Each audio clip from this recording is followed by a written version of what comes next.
Hello friend, আপনারা কেমন আছেন? আশা করছি ভালো আছেন আর আমিও খুব ভালো আছি। You are welcome my channel. তো আমি হচ্ছে যে থার্ড ডেতে বেরিয়ে পড়েছিলাম সকালে। তো ওই দিন আমাদের পুজো দেওয়ার কথা ছিল। তো আমরা বেরিয়ে পড়ার পর গঙ্গা স্নান করেছিলাম, করার পর এখানে একটু তিলক কেটে নিয়েছিলাম। মায়াপুরে তিলক কাটা হয়নি, তো এখানে তিলক কেটে তারপরে পুজো দিতে গিয়েছিলাম। তো ঠাম্মিটাকে বললাম যে একটু ভালো করে পরিয়ে দিও। আমি ভেবেছিলাম নাকের ডোক পর্যন্ত পরিয়ে দেবে, তারপরে বললাম যে না না, আমি সুন্দর করে পরিয়ে দিচ্ছি। তারপরে আমি একটু হেসে ফেলেছিলাম। তো আমার তিলক কাটার ইচ্ছা ছিল, তো তিলক কাটলাম। তো সবই ভগবানের ইচ্ছা। তারপরে ওখানে ওই ঘাট থেকে যাবার পরই সাইডেই শিবের একটা মন্দির ছিল। মন্দির বলতে ঘোরের মতন একটা ছিল। তো তোমরা কিছু মনে করো না যে বোতলে করে জল দিচ্ছি কেন। তো কিছু তো নিয়ে যাইনি ঘাটে, তো সেখানে বোতল নিয়ে গেছিলাম গঙ্গা জল নেবো বলে বাড়ির জন্য। তো বোতলের জলটাই দিয়েছিলাম, তো কিছু করার নেই।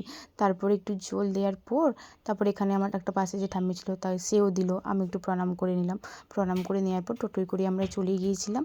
তো তারপরে এখানে দোকানে আমরা পুজোর সরঞ্জাম সব কেনাকাটা করলাম। এই যে সামনের মন্দিরটা বোঝাই যাচ্ছে না কোথায় আছে, পুরো একদম মার্কেটে ভর্তি সামনে। চারপাশটা খুব ভালোও লাগছিলো। আর এই যে একটা মা, এটা কালী মা।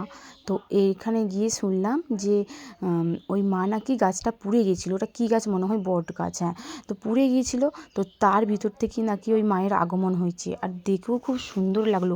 কি সুন্দর, ঠাকুরটা একদম গাছের ভিতরেতে, ওই রকম ঠাকুর আমি কখনো দেখিনি। তো তারপরে একটা জবা ফুল নিলাম। জবা ফুল নিয়ে এই যে মা ভিতরে আছে, আরও ভিতরে আরও ঠাকুর আছে যেগুলো আমি দেখতে পাচ্ছিলাম না। তো যাই হোক, তারপর এই মা নাকি খুবই জাগ্রত, যা চাই তাই পাই বলে সবাই শুনলাম সেখানে গিয়ে। তো সত্যি কথা বলতে এই ড্রেসটা আমি কিনেছিলাম দ্বিতীয় তারাপীঠ যাবো বলে। তো সেখানে আমি যেতে পারিনি, কয়েকজন মিলে যাবো বলেছি, সবার তো সমস্যা থাকতেই পারে। তো সেই জন্য যেতে পারিনি। তো এখানেই এলাম, এই ড্রেসটা পরে এখানেই পুজো দেওয়ার হয়তো কথা ছিল, ভগবান হয়তো চেয়েছিল। তারপর এখানে হয়তো ঘোরার জন্য বলেছিল 3 পাক ঘুরতে। তো ঘোরার পর এখানে আমাকে মোমবাতি ধূপ আমি আমারটাও দিয়েছি, আর যারা সব আমার সাথে গিয়েছিল তাদেরও ধূপটা আর মোমবাতিটা জ্বেলে দিলাম, বলে তুইই দিয়ে দে বলে আমি ওখানে মোমবাতি আর ধূপ জ্বেলে দিলাম। আর এইরকম পুজো দেখতে দৃশ্যটা খুবই সুন্দর, আমার ভীষণ পরিমাণে ভালো লেগেছে।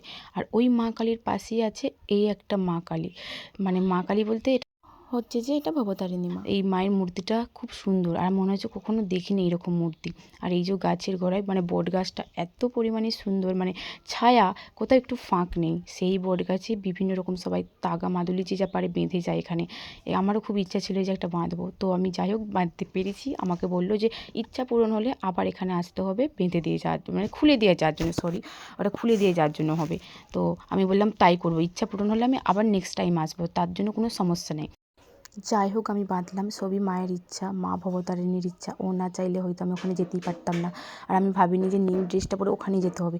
ভগবান না চাইলে ভগবান দর্শন কখনোই হয় না, এটা আমি মনে প্রাণে বিশ্বাস করি। আর ওখানে যে একটা আলাদাই অনুভূতি। তোমাদের কেমন লাগলো অবশ্যই জানিও।